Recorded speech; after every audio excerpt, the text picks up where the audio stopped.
Hello everyone, स्वागत है आप सभी लोगों का शिक्षा फॉर नौकरी में। इस वीडियो लेक्चर में हम लोग डिस्कस करने वाले हैं सी टेट के लिए आंसर की हम डिस्कस करेंगे, जिसमें आज हम लोग जो है 22 दिसंबर यानी कि 22/12/2021 के पेपर की आंसर की को डिस्कस करेंगे। वीडियो को लास्ट तक देखना, बहुत ही इंपॉर्टेंट है। और कितने क्वेश्चन आप लोगों के सही होते हैं तो आप कॉमेंट डाउन कर सकते हैं अपने आंसर्स को आफ्टर वॉचिंग दिस आंसर की। तो स्टार्ट करते हैं अपनी आज की वीडियो। अगर आपने प्रीवियस वीडियोज़ नहीं देखी तो ज़रूर चेकआउट कर सकते हैं, लिंक जो है डिस्क्रिप्शन में है। टेलीग्राम से ज़रूर कनेक्ट कर लेना, क्योंकि टेलीग्राम पर बहुत सारे इंपॉर्टेंट नोटिफिकेशन आप लोगों को मिल जाएंगे और बहुत सारे अदर लिंक मिल जाएंगे रिगार्डिंग सी टेट। तो स्टार्ट करते हैं अपने आज के वीडियो को, जिसमें हम पेपर 2 के लिए बेसिकली बात कर रहे हैं। ये वीडियो जो रहेगी, यहाँ लिखा है पेपर 2 और 22/12 के यानी कि 22 ऑफ दिसंबर की हम आंसर की डिस्कस कर रहे हैं। यहाँ पर सीडीपी के पोर्शन को आज हम इस वीडियो लेक्चर में जो है आंसर्स देखेंगे। तो क्वेश्चन नंबर 1 हमारे सामने है यहाँ पर। ये है हमारे पास क्वेश्चन नंबर 1। इंग्लिश हिंदी दोनों में हम डिस्कस कर लेंगे, इस चीज़ को दोनों में देखेंगे, क्योंकि ये पेपर आप डाउनलोड कर सकते हैं सीटेट की ऑफिशियल साइट से। वहीं से हम लोग इसको आंसर की को ले डिस्कस कर रहे हैं क्वेश्चन पेपर की हेल्प से। तो क्वेश्चन नंबर 1 बोलता है, humans are able to learn and remember new things in motor and cognitive and domain throughout their life span. R बोलता है, outcome of several deprived childhood can be easily change in the later years. तो इनमें से आपको बताना है कौन सा स्टेटमेंट सही है और कौन सा गलत है। तो राइट आंसर है क्वेश्चन नंबर 1 के लिए ऑप्शन नंबर 4। देखिए, पहला स्टेटमेंट जो है बिल्कुल सही है, बट जो सेकंड स्टेटमेंट है वो बिल्कुल सही नहीं है। क्या बोलते हैं ये? पहले के लिए राइट आंसर ऑप्शन 4 रहेगा। देखिए, जो स्टूडेंट होता है वो उसकी जो मोटर एंड कॉग्निटिव डोमेन्स हैं वो जो है वर्क करते रहते हैं through out the life span, है ना, new things in motor and cognitive domains. लेकिन जो सीवरली डिप्राइव्ड चाइल्डहुड होते हैं वो कैन बी इजीली चेंज नहीं होते। तो इसलिए ऑप्शन नंबर 2 जो है बिल्कुल सही नहीं है, ना ही ये वो ऊपर वाले ऑप्शन की कोई एक्सप्लेनेशन करता है। तो ए करेक्ट है, ए के साथ आप जा सकते हैं। तो राइट आंसर रहेगा हमारे पास ऑप्शन नंबर 4। मानव अपने पूरे जीवन काल के दौरान गत्यात्मक और संज्ञानात्मक क्षेत्रों में नई चीज़ों को सीखने के स्मरण योग्य है, बिल्कुल सही है। ये स्टेटमेंट सही नहीं है। तो ऑप्शन नंबर 1 के लिए क्वेश्चन नंबर 1 के लिए option 4 is the right answer. Next आता है question 2। Which principle of development, CDP को डिस्कस कर रहे हैं भाई यहाँ पर हम। सीडीपी पेपर 2 22 दिसंबर, दोबारा रिमाइंड करा रहा हूँ मैं। Which principle of development does the following examples. Statement पढ़ते हैं, the development of a child does not take a straight path, it turns back and then moves forward again. तो ये कौन सा प्रिंसिपल है? यूनिफॉर्मिटी का? जी नहीं, यूनिफॉर्मिटी में ऐसा नहीं होता है। यूनिडायरेक्शनल का? जी नहीं। डिसकंटिन्यूस का यहाँ पर कोई मतलब नहीं। तो राइट आंसर है ऑप्शन नंबर 2। इस तरीके का क्वेश्चन 21 ऑफ दिसंबर में भी पूछा गया था, जिसमें घुमा के पूछा गया था, स्पायरल एडवांसमेंट में था वो। तो option number 2 is the right answer. इसको हम बोलते हैं principle of spiral advancement. Next question number 3 आता है हमारे पास। Many parents demanded a ban on the popular cartoon show Shin Chan as their child were imitating the central character unruly behavior. This illustrate, कहने का मतलब है जो parents हैं उनके बच्चे डिमांड करते हैं कि जो ये फेमस शो आता है सिन चैन, इसको देखकर उनके बच्चे जो है गलत बिहेवियर प्रदर्शित कर रहे हैं। तो ये कौन से सोशलाइजेशन के अंतर्गत आएगा? मीडिया, पीयर्स, नेबरहुड या फिर रिलीजन? राइट आंसर है ऑप्शन नंबर 1, ये मीडिया के अंतर्गत आएगा। नेक्स्ट क्वेश्चन आता है हमारे पास 4। क्वेश्चन 4 बोलता है, विच of the following statement about progressive education is correct. जो प्रोग्रेसिव एजुकेशन है उसके रिगार्डिंग कौन सा स्टेटमेंट सही है, यह हमें बताना है।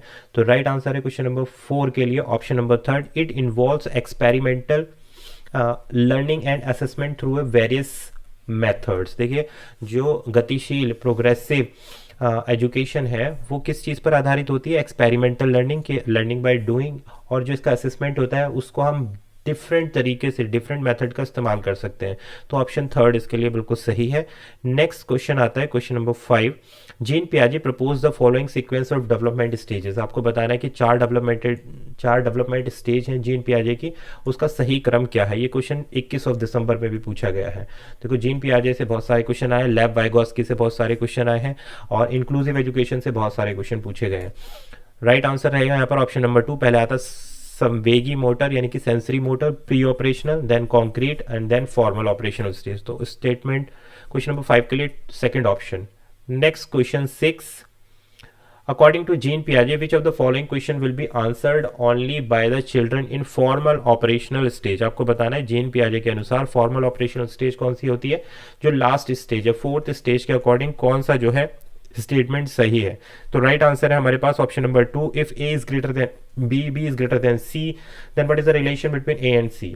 तो देखिए ये स्टेटमेंट ऐसा है जिसमें तर्क का इस्तेमाल होगा, और ये फॉर्मल ऑपरेशनल स्टेज में ही करता है, बच्चा जो है लॉजिकली सोचना स्टार्ट कर देता है। तो option number 2 is the right answer. Next पढ़ते हैं क्वेश्चन नंबर 7 के साथ में। According to Lev Vygotsky which of the following factor influencing learning. लेव वाइगोस्की के अनुसार कौन सा फैक्टर जो है प्रभावित करता है अधिगम को? सोशल इंटरेक्शन, कल्चरल टूल्स, या फिर लैंग्वेज, या फिर नेगेटिव रेनफोर्समेंट। तो देखिए तीनों के तीनों, जो सोशल के बारे में बात की है इन्होंने, समाज के बारे में बात की है और भाषा के बारे में बात की है, तीनों इंट्रैक्शंस के बारे में इन्होंने बात की है लेव वाइगोस्की ने। तो राइट आंसर है यहाँ पर ऑप्शन नंबर 3, जिसमें 1, 2 एंड 3 तीनों के तीनों इंक्लूड करते हैं। क्वेश्चन नंबर 6 के लिए option 3 is the right answer. Next आता है क्वेश्चन नंबर 7 के लिए 3 is the right answer. Next question number 8, according to the Lev Vygotsky when teacher make adjustment to support extended to the child according to the current level of performance it is referred to as. Simple है भाई, इसका folding जो है इनकी theory का एक part है जो जोन ऑफ प्रॉक्सिमल डेवलपमेंट में आता है। तो इसका folding option number 4 is the right answer. कौन से क्वेश्चन के लिए हमने आंसर किया है? क्वेश्चन नंबर 8 के लिए राइट आंसर है according to Lev Vygotsky option 4 इसका फोल्डिंग। नेक्स्ट आता है हमारे पास question number 9, according to Lawrence Kohlberg the child moral development in stage 3 maintaining mutual relation to the golden rule refers to which stage. किसके according बताना है? Kohlberg के according बताना है। तो करेक्ट आंसर रहेगा क्वेश्चन नंबर 10 के लिए और क्वेश्चन नंबर 9 के लिए option number 4 is the right answer. Child do not keep in mind, यहाँ पर ऑप्शन नंबर 4 के साथ आप जाएंगे। Child do not keep in mind the norms of society but also the limits to which the universal principle is applicable. एक बार हिंदी में भी देख लेते हैं इस क्वेश्चन को। लॉरेंस कोहलबर्ग के अनुसार बच्चों के नैतिक विकास के तीसरे चरण पर आरंभिक संबंधों को बनाए हुए स्वर्णिम नियम वाले स्तर को क्या कहा जाता है? तो ऑप्शन नंबर 4, बच्चा न सिर्फ सामाजिक नियम / मान्यताओं का ध्यान रखता है बल्कि स्वयं उन सार्वभौमिक नियमों का पालन भी करता है। नेक्स्ट पढ़ेंगे क्वेश्चन नंबर 10 के अकॉर्डिंग। क्वेश्चन 10 बोलता है हमारे पास Howard Gardner proposes. Howard Gardner ने किया दिया है multiple theory of intelligence, Howard Gardner के द्वारा प्रपोज्ड है। तो यहाँ पर कौन सा सही रहेगा? इंटेलिजेंस इज ए प्रैक्टिकल गोल और oriented activity. Intelligence comprises of several intelligence in an hierarchy order. Ji factor बताता है? जी नहीं, जी फैक्टर चार्ल्स स्पीयरमैन बताते हैं। Intelligence comprises of several kind of human abilities, बिल्कुल सही है, option number 4 is the right answer. कि इंटेलिजेंस क्या होती है? विभिन्न प्रकार की ह्यूमन एबिलिटीज पर डिपेंड करती है। नेक्स्ट पढ़ते हैं क्वेश्चन नंबर 11 के साथ में।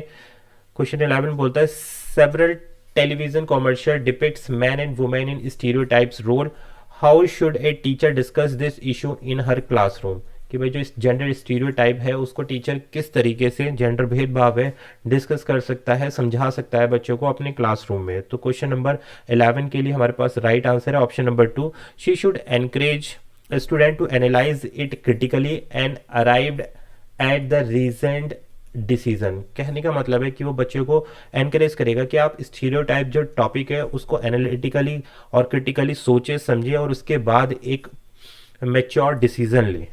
Option 2 is the right answer. Next question number 11 पर बढ़ते हैं, 12 पर बढ़ते हैं। In the context of cognitive and language development who said thought come first then language. तो देखिए किसके रिस्पेक्ट में पूछा जा रहा है? संज्ञानात्मक और भाषा विकास के क्षेत्र में पहले विचार आता है और उसके बाद भाषा आती है। किसने कहा? जीन पियाजे, लेव वाइगोस्की, बीएफ स्किनर या फिर जेरोम ब्रूनर। तो राइट आंसर है ऑप्शन नंबर ए, जीन पियाजे कहते हैं भैया थॉट आती है पहले और भाषा आती है बाद में। तो इनके द्वारा दिया गया है ये आंसर। नेक्स्ट क्वेश्चन नंबर आएगा 13, विच of the following statement regarding proposal made by national education policy 2020 NEP is not correct. NEP के बारे में पूछा जा रहा है कि जो सही नहीं है। तो राइट आंसर है हमारे पास 13 के लिए option number 2, NEP 2020 propose shift from formative to summative assessment. ये कह रहे हैं फॉर्मेटिव से समेटिव असेसमेंट पर शिफ्ट करने के लिए कहते हैं, ऐसा नहीं है। एनईपी बोल रही है कि आपको समेटिव से फॉर्मेटिव असेसमेंट पर शिफ्ट करना है। तो इसलिए ये ऑप्शन जो है गलत हो गया और इसी में यही पूछा गया था, which is not correct. Next बढ़ते हैं क्वेश्चन नंबर 14 के साथ में। Should term take slow learner, brilliant and average be use to describe student in classroom. Question बोलता है कि क्या स्लो लर्नर, धीमी गति से सीखने वाले बच्चे, ब्रिलियंट बहुत अच्छे और औसत बच्चे, इस तरीके के शब्दों का इस्तेमाल आपको क्लासरूम में करना चाहिए या नहीं करना चाहिए, ये पूछा गया है। तो राइट आंसर है option number 2, no. These terms level children basically on ability and are non inclusive. कहने का मतलब है कि अगर आप इन शब्दों का इस्तेमाल करेंगे तो ये बच्चे की एबिलिटी के आधार पर उनको क्या करेंगे? सेपरेट करेंगे। इंक्लूसिव एजुकेशन का ये खंडन करेंगे। तो इसलिए हमें इस तरीके के शब्दों का इस्तेमाल नहीं करना है। नेक्स्ट बढ़ते हैं क्वेश्चन नंबर 14 के साथ में। हो गया है। 15 आता है हमारे पास, which kind of diversity should a teacher respect and include in her classroom.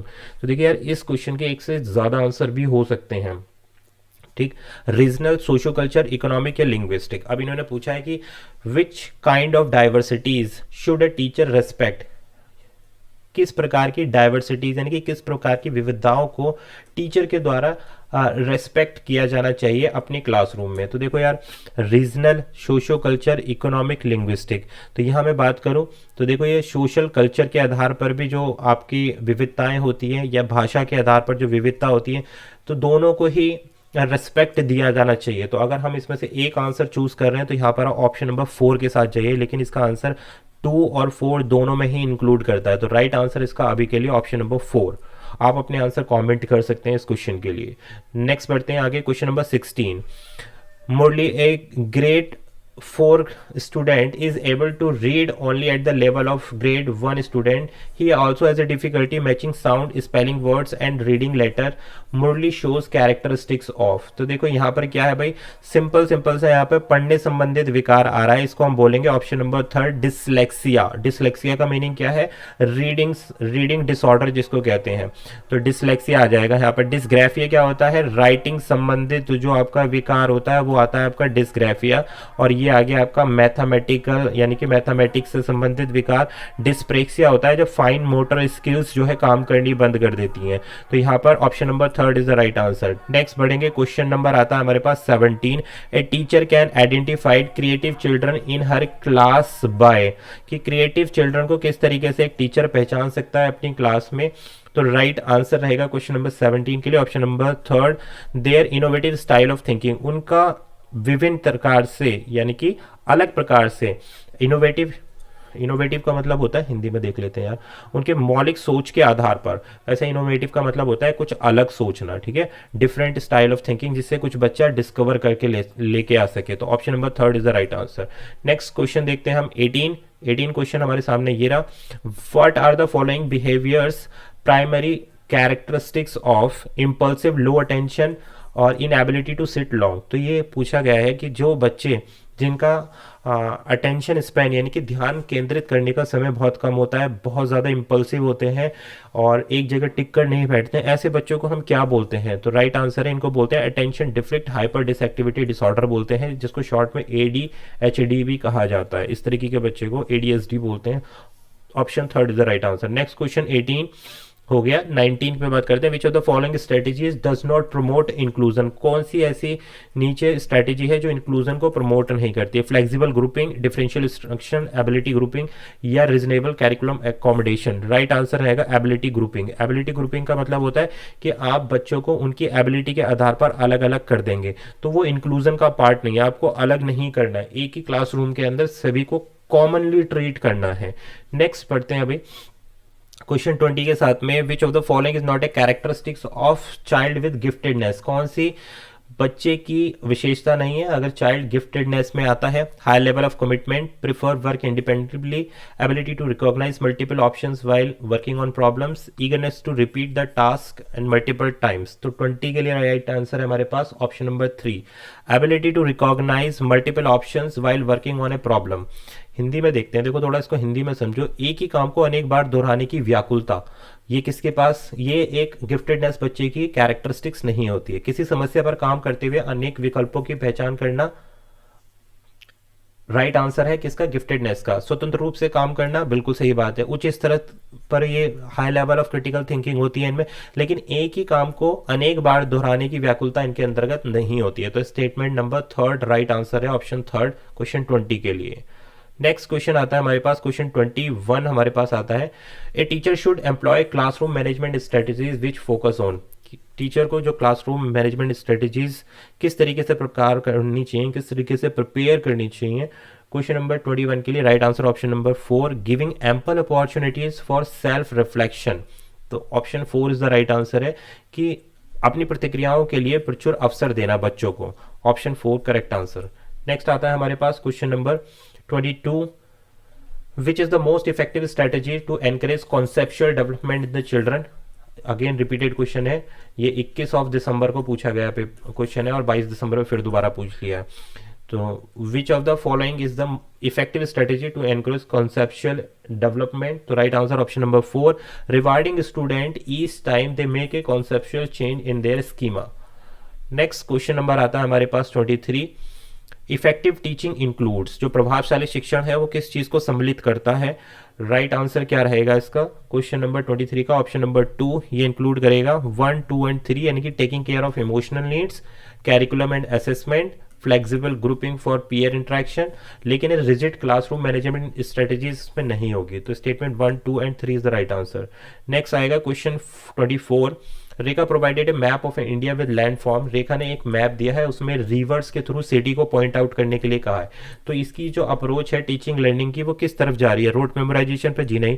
Discovery learning पर? डायरेक्ट इंस्ट्रक्शन नहीं दे रही है। Exploratory teaching? नहीं जी। राइट आंसर डिस्कवरी लर्निंग को प्रमोट कर रही है कि चीज़ों को डिस्कवर करने की क्षमता को प्रबल बना रही है बच्चों के अंदर। नेक्स्ट पढ़ते हैं भाई, क्वेश्चन नंबर आता है हमारे पास 25, presentation of a concept and its sub concept in an hierarchical and interconnected manner is called. क्या कहलाएगा? Presentation of concept and its sub concept in hierarchy. Hierarchy का मतलब एक सीरियल ऑर्डर में इंटरकनेक्टेड होते हैं, उनको क्या बोलते हैं? निमोनिक बोलते हैं, ह्यूरिस्टिक, ग्राफिक ऑर्गेनाइजर या फिर एल्गोरिदम।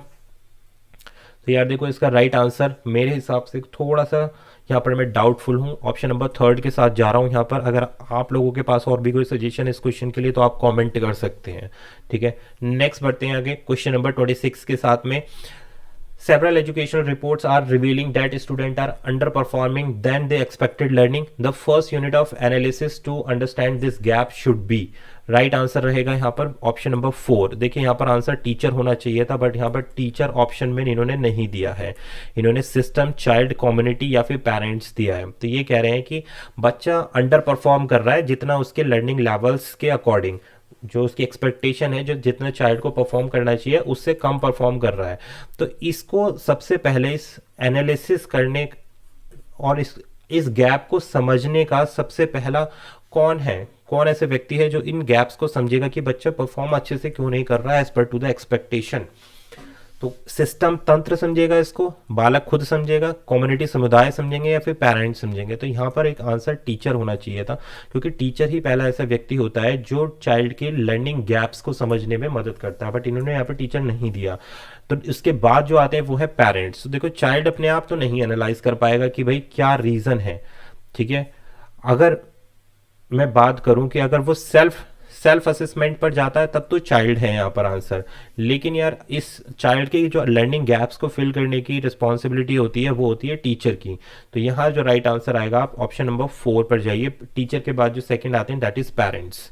नेक्स्ट बढ़ते हैं भाई question number 27, children intrinsic motivation to learn is increased when, यानी कि अंदरूनी अभिप्रेरणा जो है कब बढ़ती है बच्चे की, ये पूछा गया है।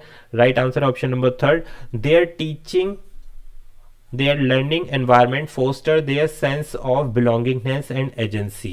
Option 3 is the right answer. Next question number 28, which emotion should facilitate the process of meaningful learning? कौन सा संवेग जो है meaningful अधिगम को बताएगा? shame, fear, hopeless या curiosity, जिज्ञासा जो है वो बताएगी भाई। Option number 4 is the right answer. Next आता है क्वेश्चन नंबर 29। क्वेश्चन नंबर 29 दो चीजों पर बेस करता है, teacher must encourage children to share intuitive theories that they are construct. All children start off with preconception of reality and these conception influence their understanding in school. तो दोनों में से कौन सा स्टेटमेंट सही है? क्वेश्चन नंबर 29 के लिए राइट आंसर रहेगा option number 2, both A and R are the true but R is not a correct explanation of A. Next question number आता है 30, इस वीडियो के लिए लास्ट रहेगा हमारा।